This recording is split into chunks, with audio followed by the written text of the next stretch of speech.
રસાયણ વિજ્ઞાનના પ્રકરણ એક રાસાયણિક પ્રક્રિયાઓ અને સમીકરણો પ્રકરણની શરૂઆત આપણે કરી હતી. પ્રથમ તાસની અંદર આપણે રોજિંદા જીવન વ્યવહારના જોવા મળતી પ્રક્રિયાઓ કે જેની અંદર માત્ર ભૌતિક ફેરફારો થતા હોય, ત્યાર પછી કેટલીક એવી પ્રક્રિયાઓ જોઈ કે જેની અંદર ભૌતિક ફેરફારોની સાથે સાથે તેની અંદર અણુબંધારણની અંદર પણ ફેર પડતો હોય. આવી જે પ્રક્રિયાઓ એ આપણને પ્રવૃત્તિ દ્વારા સમજાવેલી હતી. એ પ્રવૃત્તિઓ દ્વારા આપણે કોઈ પણ પ્રક્રિયા એ રાસાયણિક પ્રક્રિયા છે કે નહીં તેવું ક્યારે કહી શકીએ? તો તેની અંદર આવા થતા ફેરફારો દ્વારા આપણે કહી શકીએ. જો તેની અવસ્થામાં ફેરફાર થતો હોય ત્યારે આપણે કહી શકીશું કે આપેલ પ્રક્રિયા એ રાસાયણિક પ્રક્રિયા છે. એ જ રીતે તેના રંગની અંદર થતો પરિવર્તન, પ્રવૃત્તિ યાદ આવે છે ને બેટા?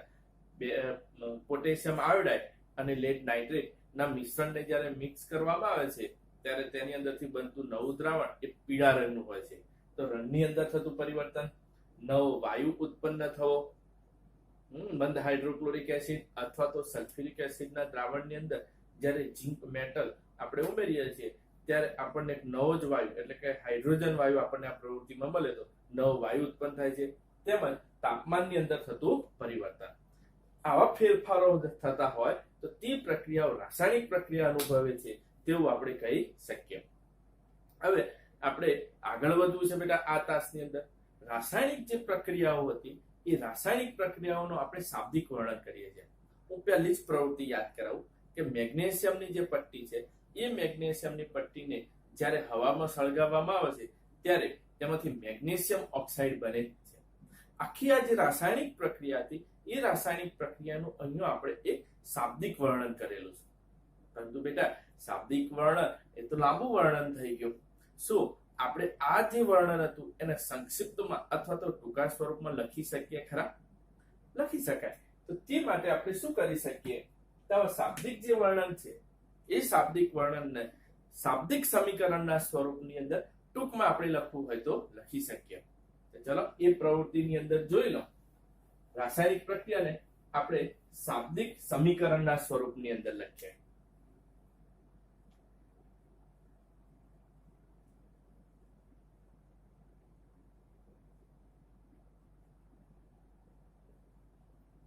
શાબ્દિક સમીકરણ. શાબ્દિક વર્ણન એ લાંબુ થઈ ગયું અને શાબ્દિક સમીકરણના સ્વરૂપમાં લખીએ તો જો મેગ્નેશિયમ ને આપણે હવામાં સળગાવીશું. હવામાં સળગાવવાની અથવા તો દહનની પ્રક્રિયા ઓક્સિજન સાથેની રાસાયણિક પ્રક્રિયા. એટલે ઓક્સિજન gives magnesium oxide. આ થઈ ગયું એનું શાબ્દિક સમીકરણ. શાબ્દિક સમીકરણની અંદર અહીંયા પ્રક્રિયા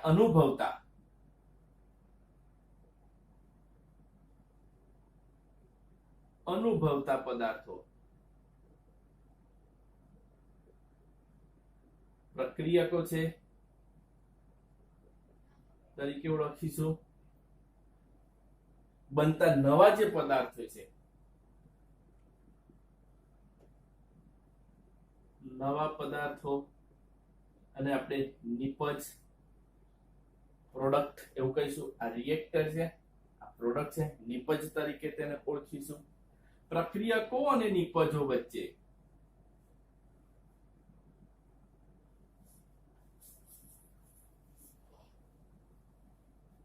આવું તીરનું ચિહ્ન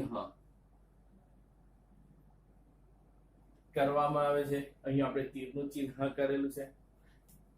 તીરની ડાબી બાજુએ હંમેશા પ્રક્રિયકો હોય જેને આપણે પ્લસ ચિહ્ન દ્વારા લખીશું.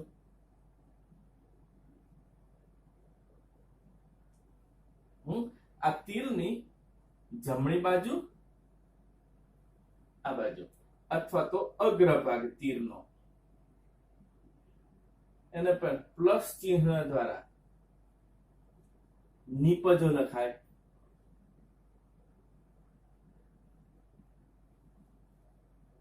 શાબ્દિક સમીકરણમાં આટલી બાબતો આપણે ધ્યાન રાખીશું.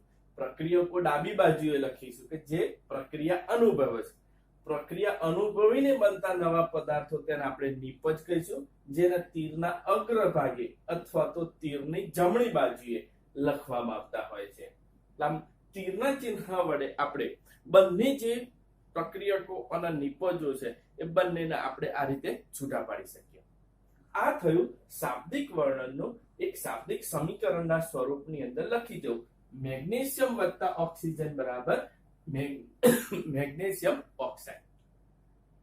હજી એક પ્રશ્ન મનની અંદર થાય, અને તમને પણ થવો જોઈએ, સાહેબ આ તો શબ્દના સ્વરૂપમાં લખ્યું, તો આ તો આપણી ગુજરાતી ભાષામાં લખેલું સાદું વર્ણન થઈ ગયું. હજુ પણ શું આ જ શાબ્દિક સમીકરણને હજુ ટૂંકા સ્વરૂપમાં લખવું હોય તો લખી શકાય ખરું?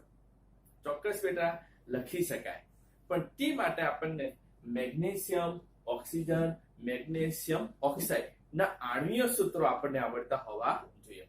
એટલે તમને પણ હું કહું છું કે જ્યારે રસાયણ વિજ્ઞાનની આપણે શરૂઆત કરીએ છીએ ત્યારે 1 થી 20 તત્વોના નામ, તેમના પરમાણુ ક્રમાંક અને તેમનું બંધારણીય સૂત્ર એ તમને ચોક્કસથી આવડવું જોઈએ. હજુ પણ તમને કદાચ એ ના ફાવતા હોય તો આ 1 થી 20 તત્વોના નામ છે, 20 તત્વોના સંજ્ઞાઓ છે, 20 તત્વોને તેમના પરમાણુ ક્રમાંક આ તમે યાદ કરી જજો, કારણ કે રસાયણ વિજ્ઞાનનો આ પાયો છે. તો આપણે મેગ્નેશિયમ ઓક્સિજન મેગ્નેશિયમ ઓક્સાઇડ એના આણ્વીય સૂત્રોનો ઉપયોગ કરી તેને હજુ ટૂંકા સ્વરૂપમાં લખવું હોય તો લખી શકીએ. તો હું આને એવી રીતે લખીશ, મેગ્નેશિયમ માટેની સંજ્ઞા છે Mg, ઓક્સિજન O2, આ તીરનું ચિહ્ન જેને આપણે ગિવ્સ એટલે આપે છે, મેગ્નેશિયમ ઓક્સાઇડ MgO. તો શાબ્દિક સમીકરણ લખ્યું તો એ જ શાબ્દિક સમીકરણને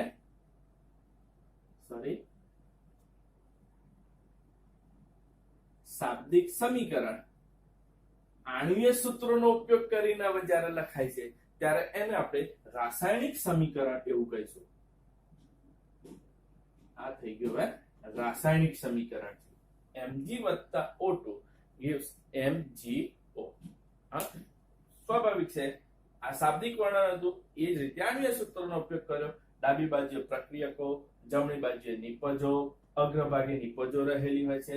પ્રક્રિયકોના પ્લસ ચિહ્ન વડે લખવામાં આવે, નિપજોને પ્લસ ચિહ્ન વડે દર્શાવવામાં. પણ અહીંયા મળતી નિપજ માત્ર એક જ છે, મેગ્નેશિયમ ઓક્સાઇડ. હજી બીજો જો કોઈ ઘટક મળ્યો હોત તો પ્લસ કરીને આપણે અહીંયા લખી શકતા. હવે પ્રશ્ન એ આવે છે બેટા, અહીંયા આપણે પ્રક્રિયકો અને નિપજો બંને દર્શાવી કાઢેલા છે. આપણે હવે આ સરખામણી કરવી રહી કે પ્રક્રિયકો અને નિપજો બંને બાજુએ રહેલા તત્વના પરમાણુની સંખ્યા સરખી છે કે નહીં? આપણે બંને બાજુ રહેલા તત્વના પરમાણુની સંખ્યાને ગણી જવી જોઈએ. તો હું અહીંયા ગણું છું Mg1 છે મેગ્નેશિયમ, નિપજોની અંદર પણ બનતા MgO આણ્વીય જે સૂત્ર છે એની અંદર મેગ્નેશિયમ એક જ પરમાણુ છે અથવા એક જ તત્વ છે. ઓક્સિજન O2 છે અહીંયા, તો અહીંયા જ્યારે હું ઓક્સિજન ગણું છું તો અહીંયા ઓક્સિજન માત્ર એક જ તત્વ છે. એટલે પરમાણુઓની સંખ્યા મેગ્નેશિયમ માટે સરખી છે, પરંતુ ઓક્સિજન માટે પરમાણુઓની સંખ્યા જુદી જુદી થઈ જાય છે. આમ આપણે બંને બાજુ પ્રક્રિયકો અને નિપજો બાજુ પરમાણુઓની સંખ્યા ગણી તેમની સરખામણી કરવા જઈએ છીએ તો ઓક્સિજનના પરમાણુઓની જે સંખ્યા છે એ ઓક્સિજનના પરમાણુઓની સંખ્યાની અંદર તફાવત જોવા મળે છે. માટે આવું જે સમીકરણ છે એ સમીકરણ અસંતુલિત સમીકરણ કહેવાય. આ સમીકરણ સંતુલિત સમીકરણ નથી. જ્યારે પ્રક્રિયકો બાજુ અને નિપજો બંને બાજુ તત્વના પરમાણુની સંખ્યા જ્યારે સરખી મળે, એમ કેવું હોય બીજા શબ્દોમાં તો એમ પણ કહી શકાય કે બંને બાજુ તરફ રહેલા દળ સમાન હોય, તત્વોના પરમાણુઓની સંખ્યા સમાન, એટલે તેમના દળ પણ જો પરમાણુય દળ પણ સમાન થતા હોય તો જ તેને આપણે સંતુલિત સમીકરણ કહીએ. અન્યથા આપણે આવા સમીકરણને અસંતુલિત સમીકરણ તરીકે ઓળખીશું. અને આવું જે સમીકરણ છે આપેલ શાબ્દિક વર્ણન શાબ્દિક સમીકરણ ઉપરથી બનાવેલું રાસાયણિક સમીકરણ કે જેની અંદર પરમાણુ અથવા તો તત્વોની સંખ્યા અથવા પરમાણુ દળ સમાન થતો નથી, તો આવા સમીકરણને માળખાકીય સમીકરણ કહેવાય. માળખાકીય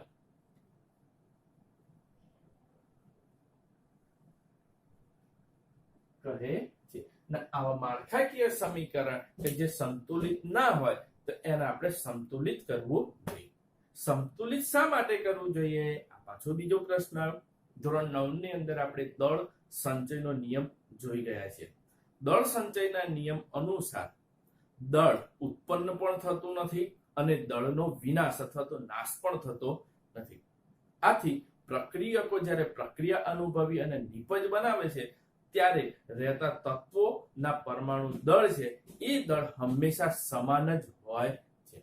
આમ દળ સંચયનો નિયમ આપણને આવું સમજાવે છે કે પ્રક્રિયકો પ્રક્રિયા અનુભવી જ્યારે નિપજ બનાવે છે ત્યારે નિપજ અને પ્રક્રિયકો બંનેની અંદર તત્વોના પરમાણુય દળો એક જ સમાન રહેવા જોઈએ. આ દળ બદલાવા જોઈએ નહીં.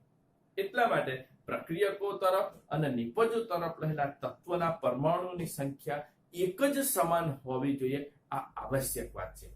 આથી દરેકે દરેક અસંતુલિત સમીકરણ છે, અસંતુલિત સમીકરણને આપણે સંતુલિત કરવું જોઈએ.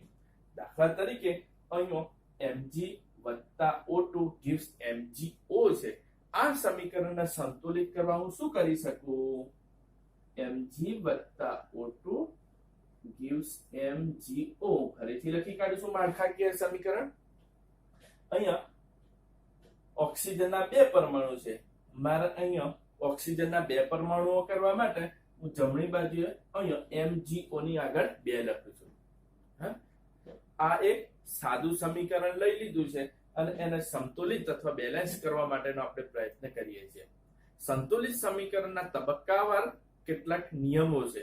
એ નિયમો આપણે થોડીક વાર પછી આપણે જોઈએ છીએ. હાલ આપણે ખાલી આટલું સમજી લઈએ કે 2MgO ઓક્સિજનને બેલેન્સ કરે, મેં સંતુલિત કર્યા. તો મેગ્નેશિયમના 2 પરમાણુઓ થઈ ગયા. અહીંયા ડાબી બાજુ જોઈશું પ્રક્રિયકોમાં તો મેગ્નેશિયમ એક જ છે. તો હવે મારું કામ રહ્યું અહીંયા મેગ્નેશિયમ આગળ 2 લખવા. હવે હું બંને બાજુ પ્રક્રિયકો અને નિપજો બંને બાજુએ આપણે પ્રક્રિયક તત્વના પરમાણુની સંખ્યા ગણી તેની સરખામણી કરી જોઈએ. તો મેગ્નેશિયમ 2, ઓક્સિજન 2. અહીંયા મેગ્નેશિયમ આ જે 2 છે એ મેગ્નેશિયમ સાથે પણ ગુણાશે અને ઓક્સિજન સાથે પણ. તો મેગ્નેશિયમના પણ 2 પરમાણુ અને ઓક્સિજનના પણ 2 પરમાણુ થઈ ગયા. આમ પ્રક્રિયકો તરફ નિપજો તરફ બંને તરફ તત્વના પરમાણુની સંખ્યા સમાન થાય છે, પરમાણુય દળ સમાન થઈ જાય. આવું જે સમીકરણ હોય એ સમીકરણને આપણે સંતુલિત સમીકરણ કહીશું. આપેલ પ્રક્રિયા શાબ્દિક સ્વરૂપમાં હોય તેનું આપણે શાબ્દિક સમીકરણના સ્વરૂપમાં લખ્યું. શાબ્દિક સમીકરણ ટૂંકું સ્વરૂપ તો છે જ વર્ણનનું, પણ હજુ ટૂંકું સ્વરૂપ એટલે તેને આણ્વીય સૂત્રોનો ઉપયોગ કરીને લખાતું સમીકરણ, જેને આપણે રાસાયણિક સમીકરણ લખીશું. રાસાયણિક સમીકરણ લખી તો કાઢી બેટા, પણ અહીંયા જોઉં છું તત્વના પરમાણુઓની ડાબી બાજુ જમણી બાજુ સરખામણી કરું છું તો સરખી મળતી નથી. તો એને આવા સરખામણી કરતા સરખી ના મળતા હોય તેને આપણે માળખાકીય સમીકરણ કહીએ અને એને આપણે સરખા બનાવવા પડે. ડાબી બાજુ અને જમણી બાજુના તત્વના પરમાણુઓની સંખ્યા સરખી બનાવવી પડે. કારણ કે દળ સંચયનો નિયમ એવું સમજાવે છે દળ ઉત્પન્ન થતો નથી કે દળનો વિનાશ પણ થતો નથી. હવે અહીંયા તો બેલેન્સ કરી દીધેલું છે. આપણે પાઠ્યપુસ્તકનું એક સરસ ઉદાહરણ લઈ લઈએ. જે સમીકરણ માળખાકીય સમીકરણ છે એ સમીકરણને આપણે બેલેન્સ કરવા માટેના તબક્કાવાર પગલાઓને આપણે અનુસરી તેને કેવી રીતે બેલેન્સ કરી શકાય તે સમજીએ. વિદ્યાર્થી મિત્રો, અહીં એક સમીકરણ લખી કાઢેલું છે. Fe + H2 gives Fe3O4 + H2. પ્રક્રિયકો અને નિપજો બંને તરફના તત્વના પરમાણુની સંખ્યા ગણીશું આપણે અને સરખામણી કરીશું તો જાણવા મળશે કે આપેલ સમીકરણ એ અસંતુલિત સમીકરણ છે. દળ સંચયના નિયમ અનુસાર પ્રક્રિયકો માંથી જ્યારે નિપજો મળે છે ત્યારે પરમાણુ નાશ પણ પામતો નથી કે પરમાણુ ઉત્પન્ન પણ થતો નથી. આથી દળ સંચયના નિયમ અનુસાર આપણે આ સમીકરણને સંતુલિત કરવું રહ્યું. તો ચલો આ સમીકરણને સંતુલિત કરવા માટેના સોપાનો આપણે જોઈએ. સોપાન 1.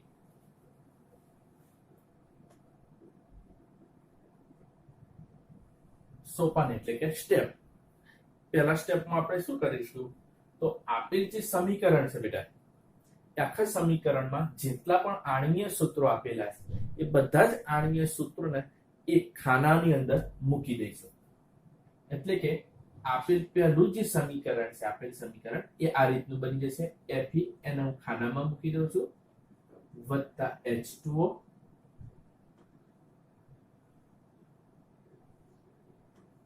gives Fe3O4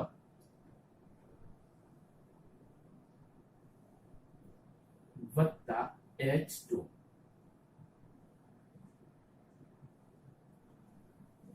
આપેલ અસંતુલિત સમીકરણ એ અસંતુલિત સમીકરણના આણ્વીય સૂત્રોને પહેલા જ સોપાનની અંદર, પહેલા જ સ્ટેપમાં આપણે દરેક આણ્વીય સૂત્રોને ખાનામાં મૂકી દઈએ છીએ.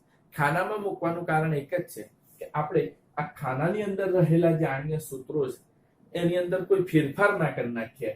Fe3O4 છે તો 4 નો 5 ના થઈ જાય, બરાબર?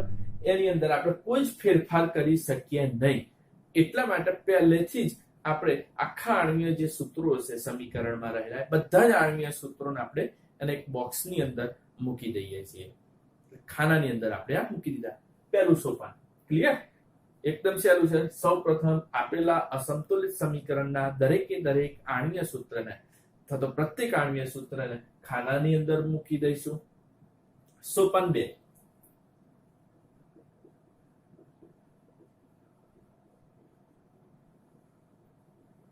પ્રક્રિયકો અને નિપજો બંને તરફ રહેલા તત્વના પરમાણુઓની સંખ્યાની ગણતરી કરી. પરમાણુઓની, ટૂંકમાં લખું છું, પરમાણુઓની સંખ્યાની ગણતરી.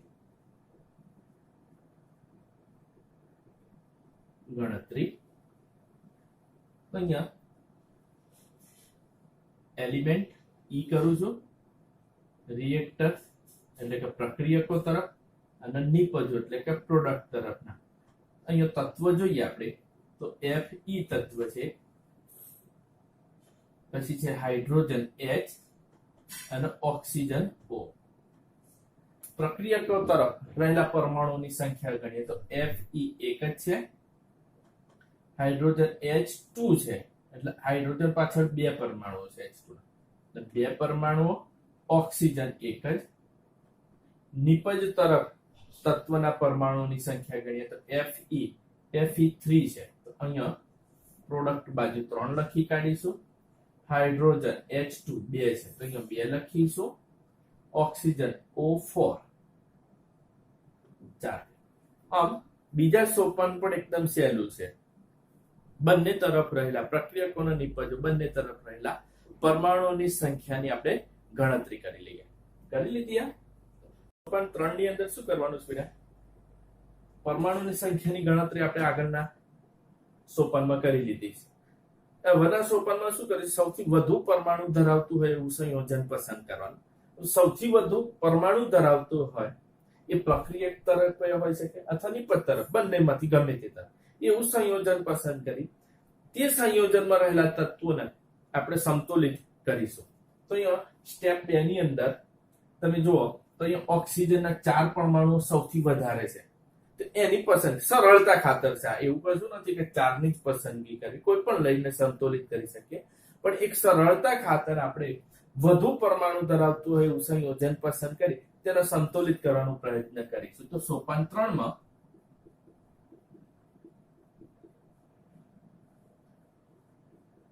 Element, reactor, product.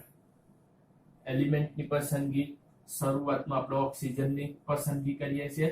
શરૂઆતમાં ઓક્સિજન 1 છે, અહીંયા પ્રોડક્ટમાં 4 છે, તો એક પરમાણુ ધરાવતું હોય એવું સંયોજન કયું છે એ પણ અહીંયા લખી કાઢું છું, H2O.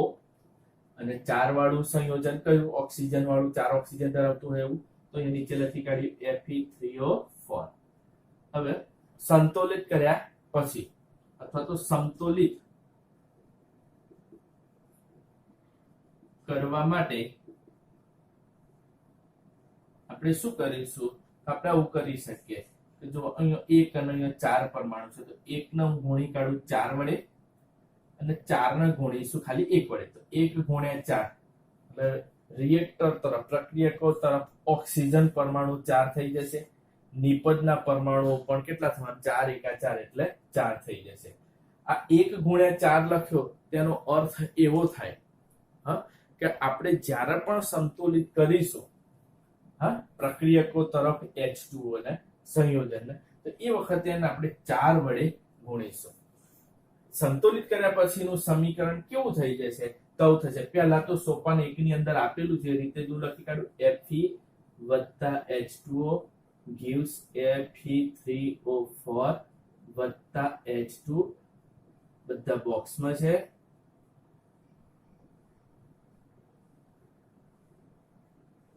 બોક્સની અંદર જઈ આપણે કોઈ જાણીએ ફેરફાર કરવાનો નથી. ઓક્સિજન ધરાવતું પ્રક્રિયકો તરફનું સંયોજન H2O છે, એ H2 ને 4 વડે ગુણવાના છે. તો એ 4 ને આપણે અહીંયા મૂકી અને ગુણી કાઢીશું બોક્સની બહાર. બોક્સ મૂકવા પાછળનું કારણ એક જ હતું કે આપણે આવું ના કરી નાખીએ. H2O હતું તો અહીંયા કરીને 4 વડે ગુણી કાઢીએ, આવું ના થાય, બરાબર? એટલા માટે આપણે બોક્સ અથવા તો ખાનું કરેલું છે. એટલે સંતુલિત કરતી વખતે ખાસ ધ્યાન રાખવાનું કે બોક્સમાં અથવા ખાનામાં રહેલા આણ્વીય સૂત્રમાં કોઈ ફેરફાર થાય નહીં. આ રીતે સંતુલિત કરવા માટેનો પહેલો પ્રયત્ન કર્યો છે આપણે. હાઇડ્રોજન ઓક્સિજન પરમાણુને સંતુલિત કરે, પરંતુ ઓક્સિજન પરમાણુ સંતુલિત કરતા હજુ પણ આપણે જો બંને તરફના પ્રક્રિયકો અને નિપજો તરફ બંને તરફના પરમાણુઓની સંખ્યા ગણી અને સરખામણી કરીશું તો તમે જોઈ શકો છો અહીંયા હાઇડ્રોજન 4 દુની 8, ઓક્સિજન તો સંતુલિત થઈ ગયા, પણ હાઇડ્રોજન માટે કેવું બને છે જુઓ તમે, 4 દુની 8 થશે. આ 4 ને પણ અહીંયા ગુણવા પડશે એટલે હાઇડ્રોજન ના 8 થઈ ગયા. અને નિપજો તરફ હાઇડ્રોજન માત્ર કેટલા છે? 2 જ છે, બરાબર? Fe અહીંયા 1 છે પ્રક્રિયક તરફ, નિપજ તરફ એટલે 3 છે. એટલે હજુ પણ આ આંશિક સમતુલિત સમીકરણ છે, પૂરેપૂરું સંતુલિત થયું નથી. તો આંશિક સંતુલિત જે સમીકરણ છે, આંશિક સંતુલિત સમીકરણમાં Fe અને H ને આપણે સંતુલિત કરવા છે. આ Fe અને H ના સંતુલન કરવા માટે આપણે પ્રથમ છે એ હાઇડ્રોજનને સંતુલિત કરીશું. તો એ માટેનો આપણે પ્રયત્ન કરીએ. તો આગળનું લખી કરીએ, સોપાન 4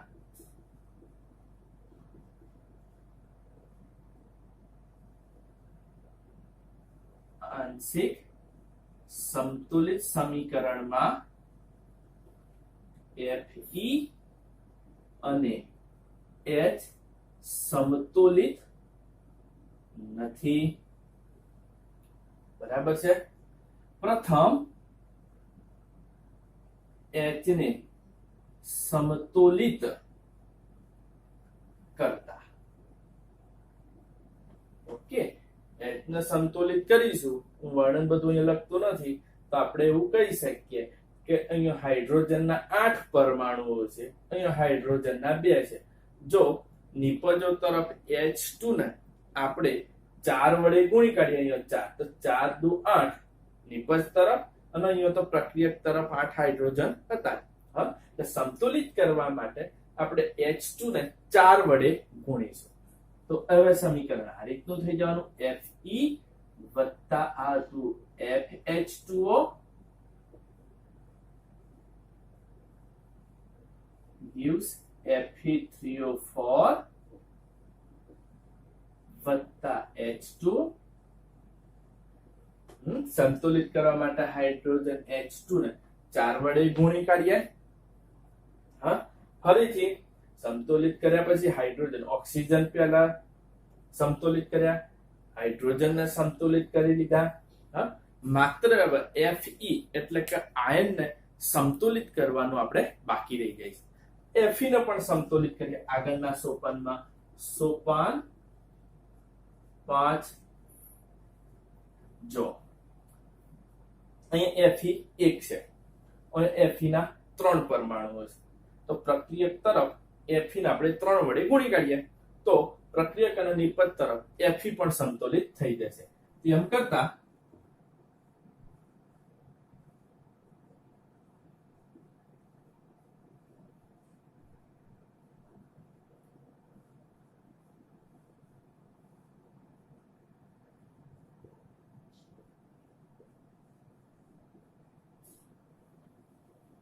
આ રીતે સમીકરણના લખાશે. આખું લખાયેલું જે સમીકરણ છે છેલ્લે 3 પરમાણુઓ હતા, Fe, H અને O. આ 3 આપણે સમતોલિત કરી લીધા છે. તો સમતોલિત કર્યા પછી છેલ્લે મળતું સમીકરણ છે, એમાં આગળના સોપાનમાં સોપાન 6 માં શું કરીશું? ખરાઈ કરી નાખો. ખરાઈ કરવી એટલે શું? પ્રક્રિયક અને નિપજ તરફ રહેલા પરમાણુઓની સંખ્યા એક સરખી મળી જવી જોઈએ. તો અહીંયા હું ગણી કાઢું Fe3 પ્રક્રિયક તરફ, નિપજ તરફ જઈએ તો Fe3 તો 3 છે, પણ હાઇડ્રોજન ગણીએ 4 2 8, તો અહીંયા પણ હાઇડ્રોજન ગણીશું 4 2 8. ઓક્સિજન ગણી કાઢીએ 4 ગુણ્યા ઓક્સિજન એક પરમાણુ છે બેટા, તો 4 એકા 4, 4 ઓક્સિજન થયા, અને અહીંયા O4 ઓક્સિજન 4 જ છે. તો ખરાઈ કરતા આપણને જણાશે કે ઉપરનું જે સમીકરણ છે એ સમીકરણ સમતુલિત સમીકરણ છે. એટલે હવે આખું સમીકરણને આપણે 3Fe બોક્સ કાઢ નાખીશું. હવે ખાના કરવાની જરૂર નથી. Fe3O4 પ્લસ 4H2 આવા સ્વરૂપની અંદર આપણે લખી શકીએ. આ રીતે આખા સમીકરણને આપણે સંતુલિત કરી શકીએ. આવા સમીકરણને સમતોલિત સમીકરણ કહેવામાં આવશે.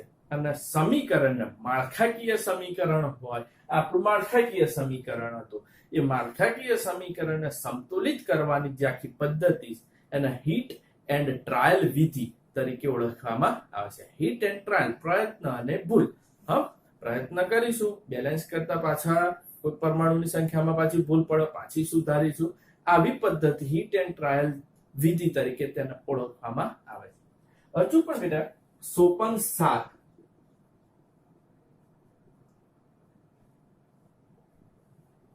બાકી છે. છેલ્લે શું કરીશું?